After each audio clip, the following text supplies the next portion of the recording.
अवनी अपनी नजरें घुमाकर खिड़की के बगल में रखे एक टेबल पर रखे हुए पत्थर को देखती है। अवनी मेघा की तरफ देखती है और उसके कंधे पर हाथ रख देती है। डोंट वरी, अब की बार मैं हूँ तुम्हारे साथ, कुछ नहीं होने दूंगी। 6 लोगों की टीम में सिर्फ अकेली मैं बची। अगर कुछ मिला तो सिर्फ ये 5 पत्थर। इस पत्थर के बारे में मैंने तुम्हें नहीं बताया ना अभी तक? क्या नहीं बताया? इन 5 पत्थरों की शेप ध्यान से देखी है तुमने? हाँ, एक वूम की शेप है, पर ये शेप किसी सिंपल वूम की नहीं है, एक प्रेग्नेंट औरत के वूम की है। व्हाट? सबको यही लगा कि इन 5 पत्थरों की सिर्फ शेप नॉर्मल है, पर मुझे पता था इन 5 पत्थरों में कुछ और भी छुपा है। तो आपको कुछ मिला? अवनी पत्थर की ओर देखती है और उसके पास चली जाती है और जिस टेबल पर वो पत्थर रखा होता है उसकी ड्रॉअर से एक कागज निकालती है। इन्हें स्कैन किया गया तो इनमें से ना कोई रेडिएशन मिली और ना ही कोई और एनर्जी, पर हम एक चीज चेक करना भूल गए। क्या? Audio frequency. जब मैंने इन पत्थरों को इंफ्रासाउंड डिटेक्टर्स में एनालाइज किया तब उनमें से एक बहुत ही कम फ्रीक्वेंसी की साउंड वेव डिटेक्ट हुई। क्या था उसमें? एक संस्कृत का श्लोक था, वो भी पूरा नहीं सुन पाए, सिर्फ कुछ ही शब्द डिकोड कर पाए। क्या थे वे शब्द? मेघा और अवनी एकदम से बाहर की ओर देखते हैं। एक संस्कृत का कोई श्लोक था। अवनी वो कागज खोलती है और उसे पढ़ने लगती है। गंभीरा रात्रिर्भवति, बीच की फ्रीक्वेंसी बहुत ज्यादा लो थी, वो डिटेक्ट नहीं हो पाई। सिर्फ ये 3 शब्द और आखिरी का एक शब्द। अवनी मेघा की शिकन भरी नजरों की ओर देखती है। क्या था वो आखिरी शब्द? काल भक्षिणी। मेघा जैसे ही वो नाम सुनती है उसके शरीर का हर कतरा कांप उठता है, ना जाने क्यों। क्या? अवनी मेघा की शिकन भरी नजरों की ओर देखती है। क्या था वो आखिरी शब्द? काल भक्षिणी। मेघा जैसे ही वो नाम सुनती है उसके शरीर का हर कतरा कांप उठता है, ना जाने क्यों। क्या? क्या मतलब है उस श्लोक का और इस शब्द का? गंभीरा रात्रिर्भवति, जब रात और गहरी हो जाए। काल भक्षिणी, वक्त को खा जाने वाली। मेघा, कहाँ है तेरा ये नया इंटर्न? आ गया मैम, आ गया। इंटर्न तुम हो, हम नहीं, जो तुम्हारा वेट करेंगे। You should be on time. I am so sorry ma'am, वो मैं मंदिर में माथा टेकने के लिए रुक गया था। अवनी एकदम से राहुल की ओर देखती है। तुम भगवान को मानते हो? बस मानता नहीं हूँ, शिव शंभू का भक्त और माता रानी का बेटा हूँ मैम। अरे ये क्या लिया यार मेघा, माना तेरा बॉयफ्रेंड है, बट कम ऑन। सिर्फ बॉयफ्रेंड है इसलिए नहीं लाई मैम, इसकी ऑब्जर्वेशन स्किल्स बहुत बढ़िया है। पैटर्न्स और अलग चीजों को पहचानना इसके खून में है। इसके पापा बड़े फेमस प्राइवेट डिटेक्टिव थे। अच्छा ठीक है, फिर इसे कहियो कि मुझसे कम ही बात किया करे, फालतू में ऑफेंड हो जाएगा वरना। अरे नहीं, जब काम की बात आती है तो वहाँ ये एकदम सीरियस रहता है। मुझे भी मैम बुला रहा है, आपने देखा ना? हाँ ठीक है। तीनों टैक्सी में बैठकर गोड वन की ओर निकल लेते हैं। राहुल, एक सवाल पूछूं? जी मैम, पूछिए ना। तुमने यही रिसर्च क्यों ज्वाइन की? तुम तो इतने अच्छे कॉलेज में हो, डॉक्यूमेंट्री तो और किसी चीज पर भी बना सकते हो। बना तो सकता हूँ, पर मेरे लिए ये ज्यादा इंटरेस्टिंग है क्योंकि इसमें कुछ नया है। क्या पता कोई नई कहानी मिल जाए, क्या पता कोई नई महागाथा मिल जाए, क्या पता कोई नया भगवान मिल जाए। अवनी कुछ देर राहुल को मुस्कुराकर एक अजीब सी नजरों से देखती रहती है। जुनून है अभी नई चीजों का, कुछ अलग करने का है ना? उम्मीद करती हूँ तुम्हारे मन में हमेशा यही जुनून बना रहे, क्योंकि उम्र का तकाजा ऐसा है कि एक वक्त पर सिर्फ पुरानी बातें याद रहती हैं। राहुल चुपचाप अवनी को देखता रहता है। गाड़ी जंगल के बीचों बीच एक सुनसान सड़क पर आकर रुकती है। तीनों गाड़ी से उतरते हैं। अवनी अपनी जेब से निकालकर कुछ पैसे ड्राइवर को दे देती है। शुक्रिया भैया। अवनी, मेघा और राहुल अब सुनसान जंगल में एकदम अकेले थे। अवनी अपने बैग से 2 वॉकी टॉकी निकालती है। इन्हें अपने पास ही रखना और ज्यादा दूर मत निकल जाना, स्पेशली राहुल। तुमने ये कभी किया नहीं है, इसलिए बता रही हूँ। अवनी, वैसे हम यहाँ सुबह भी तो आ सकते थे ना, फिर अभी क्यों आए? और एक बात मैम, और जो मुझे पूछनी थी, आमतौर पर ऐसे रिसर्च में टीम बहुत बड़ी होती है, लेकिन हमारी टीम में सिर्फ 3 लोग हैं, क्यों? सबसे पहले तो ये कि हम रात को इसलिए आए हैं क्योंकि जैसा कि मैंने तुम्हें बताया, उस पत्थर में से कुछ आवाजें कैप्चर की गई, जो कि संस्कृत का एक श्लोक था, जिसमें ये कहा गया था कि जब रात और गहरी हो जाएगी, तो इसीलिए रात को ही आना चाहती थी मैं। शायद कुछ ऐसा दिख जाए जो हमें दिन में ना दिखे। और तुम्हारे सवाल का जवाब, ये कोई ऑफिशियल रिसर्च नहीं है। जब लास्ट टीम के 5 मेंबर्स नहीं मिले तो इस रिसर्च को बंद कर दिया गया था।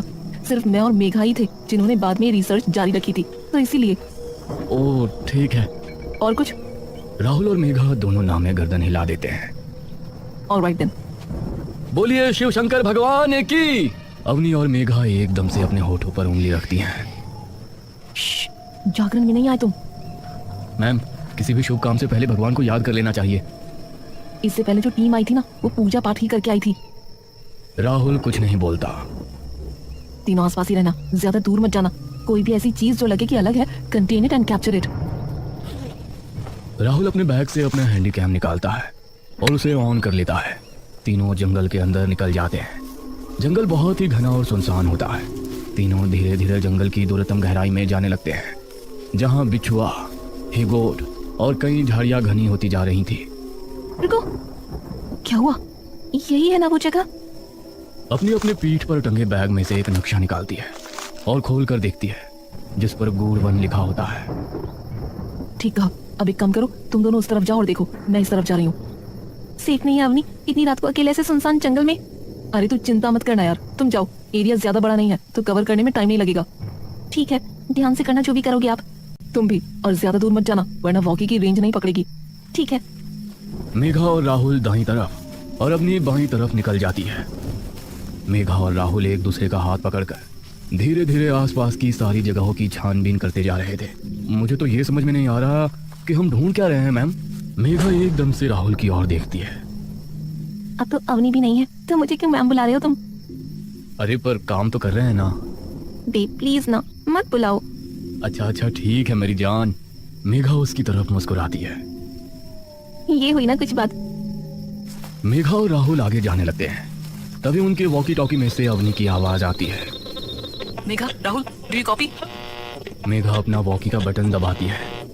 कॉपी। कुछ दिखा? Not yet. Alright, over. तभी मेघा को सामने से वो सफेद परछाइयां एकदम से तेजी से गुजरती हुई दिखती हैं। मेघा गहरी सांस लेकर पीछे हट जाती है। कर्पूर गौरम करुणावतारम संसार सारम भुजगेंद्र हारम। राहुल वो आवाज सुन इस कदर मंत्रमुग्ध हो जाता है कि कब उसका हाथ मेघा के हाथ से छूट जाता है, इस बात का उसे खुद अंदाजा ही नहीं लग पाता।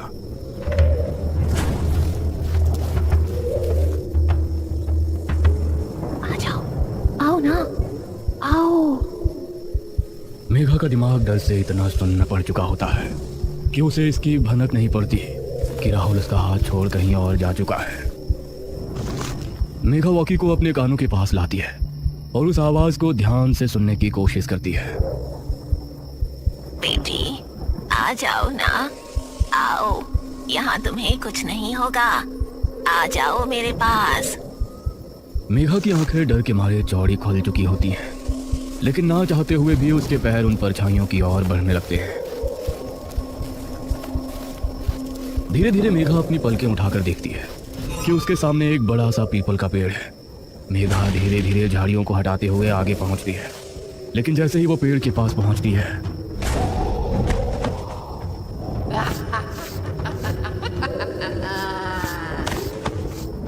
ये मैं कैसे? ये तो मैं हूँ। मेघा कांपती बिखरी सांसों से रोना शुरू कर देती है।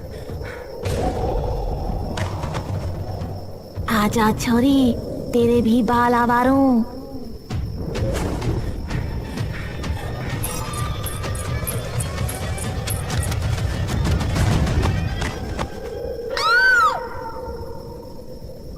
राहुल मंत्र की ओर बिना कुछ सोचे समझे जा रहा होता है कि तभी उसे अपने सामने एक अग्नि कुंड दिखता है, जहां एक मर्द औरत के लिबास में कुंड के सामने बैठा है। तभी वो पुजारी राहुल की ओर एकदम से बड़ी बड़ी क्रोध में जलती हुई आंखों से देखता है। राहुल का शरीर मानो एकदम से बेजान हो जाता है।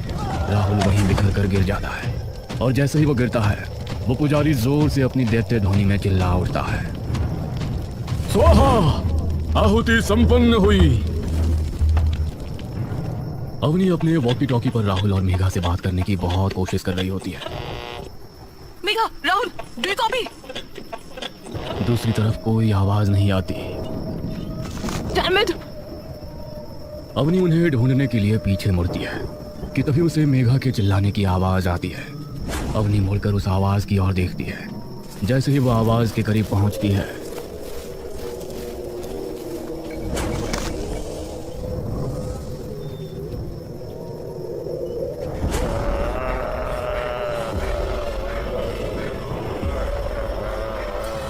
अवनी की आंखों का डर एकदम से विकराल क्रोध में बदल जाता है। अवनी बिना कुछ सोचे समझे सीधे मेघा की ओर दौड़ पड़ती है। कमीने, छोड़ उसे, छोड़।